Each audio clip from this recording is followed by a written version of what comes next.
ద్రోహిణై దూరమైతిని, పాపినై పరుగులెడితిని, గమ్యమేరుగనైతిని.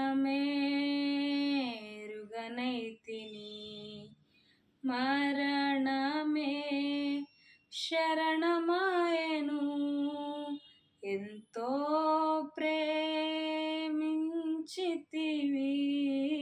నా స్థానమందు నిలచితివి. కృపతో నన్ను రక్షించితివి, నా దోష శిక్ష భరించితివి. నా చెలిమి కోరి నీ కలిమి వీడి, నా చెంత చేరావు శ్రీమంతుడా. నా రక్షణ కొరకై ఆ శిక్షను పొంది, బలియాగమైన నిజ స్నేహితుడా.